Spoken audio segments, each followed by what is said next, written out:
Les angles, angles adjacents, complémentaires, supplémentaires et opposés par le sommet. Quel va être l'objectif de cette vidéo? Eh bien c'est simple, on va essayer de découvrir ce qui se cache derrière ces notions d'angle adjacent, complémentaire, supplémentaire et opposé par le sommet, et surtout voir en quoi ça peut nous être utile. Les angles adjacents. Pour commencer, un tout petit peu de vocabulaire. Adjacents, ça signifie qu'ils sont collés l'un à l'autre. Par exemple, ici sur l'image, tu peux voir que le numéro 45 porte bleu et le numéro 44 porte rouge sont bien collés l'un à l'autre. Ça sont des maisons adjacentes. Tu peux dire que la classe de Monsieur Rock et la classe de Madame Vadgale sont adjacentes. Il n'y a qu'un seul mur qui les sépare. Tu peux dire que ton index et ton majeur sont adjacents. Ils sont collés l'un à l'autre. Des choses adjacentes, c'est des choses collées l'une à l'autre. Et en quoi ça nous concerne? Revenons à la notion d'angle. Un angle, c'est constitué de quoi? Ça a un sommet, un point, le point A, et de là je fais partir deux demi-droites. On dira que nous avons deux demi-droites de même origine. Bon, ces demi-droites, pour les nommer et pour nommer mon angle, ce serait bien que je place des points dessus. Alors je vais placer ici un point B en mauve et un point C en orange, ce qui me forme l'angle BAC. Si tout ça, ça ne te parle pas, je te suggère plus que fortement d'aller revoir la vidéo sur l'angle que j'ai déjà faite. À partir de A, je vais faire partir une troisième demi-droite. La voici. Je vais mettre un point dessus pour pouvoir la nommer. Voilà, le point D. Et ça me fait un angle CAD. Eh bien, je peux dire que l'angle BAC et l'angle CAD sont des angles adjacents. Ils sont bien collés l'un à l'autre. Et ils ont quoi techniquement en commun? Eh bien, ils ont le sommet, le point A, et également un côté, la demi-droite AC. C'est important cette histoire de sommet et de côté. Pourquoi c'est important? Sur AC, plaçons un autre point, le point E. De là, je fais partir une autre demi-droite, la voilà. Et sur cette demi-droite, je place un point, le point F, pour pouvoir la nommer. Ça me fait un angle CEF. Je ne peux pas dire que BAC et CEF sont adjacents. Pourquoi? Parce que certes, ils ont un côté en commun, le côté AC, ou EC si tu préfères, mais ils n'ont pas leur sommet en commun, et donc ils ne sont pas adjacents. En résumé, deux angles qui ont un côté et leur sommet en commun, bref, qui ont deux lettres adjacentes en commun, là tu le vois bien, regarde, AC et CA, il y a deux lettres adjacentes en commun. Ces angles-là, ils sont dits adjacents. Il faut qu'ils soient collés l'un à l'autre, et dans le texte, tu peux le voir parce qu'ils ont deux lettres adjacentes en commun. Les angles complémentaires. Bon, reprenons notre angle BAC, et prenons un deuxième angle, ici l'angle FAD. Tu remarqueras qu'ils ne sont pas adjacents, ce n'est pas une obligation pour être complémentaires. Deux angles sont complémentaires si la somme de leurs amplitudes vaut 90 degrés. Donc si on te donne la mesure de BAC et qu'on donne la mesure de FAD et que tu vois qu'en additionnant ça fait 90 degrés, bardaf, ils sont complémentaires. Alors évidemment, si tu fais glisser FAD et que tu rends ces deux angles adjacents, c'est super flagrant qu'ils sont complémentaires parce que tu as un bel angle droit.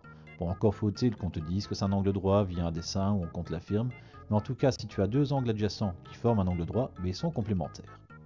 À quoi ça va nous servir? Mais regarde. Si BAC et FAD sont complémentaires et que BAC vaut 53 degrés, alors FAD vaut 37 degrés. 53 plus 37, 90. Pourquoi je te dis ça?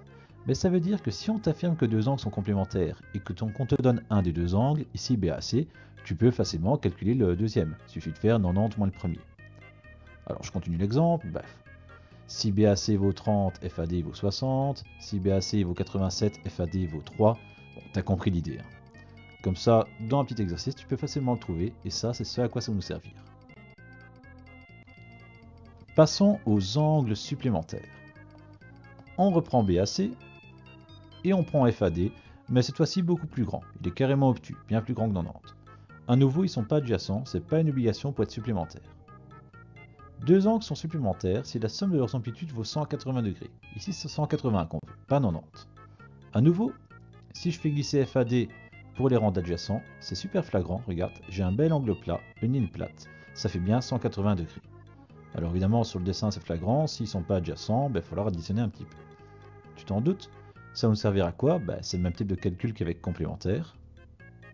Si BAC et FAD sont supplémentaires et que BAC vaut 53 degrés, alors FAD vaut 127 degrés. Pourquoi? Parce que 180 moins 53, ça fait 127. Si BAC vaut 30, FAD vaut 150. Si BAC vaut 87, FAD vaut 93. À chaque fois, quand j'additionne, ça doit faire 180. Petit truc mnémotechnique pour différencier complémentaire et supplémentaire. Dans ma tête à moi, complémentaire, ça sonne plus petit que supplémentaire. Et comme 90 c'est plus petit que 180, ben complémentaire 90, supplémentaire 180. Si ce petit truc t'aide pas, que ça marche pas dans ta tête à toi, ben t'as plus qu'à apprendre un tout petit peu par cœur que complémentaire 90, supplémentaire 180. C'est pas trop compliqué non plus.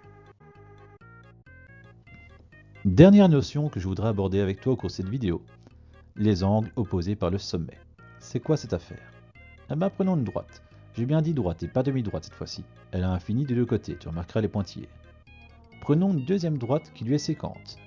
Elle se rencontre en un point, le point A, et autour de ce point A, surtout, elle forme 4 beaux angles.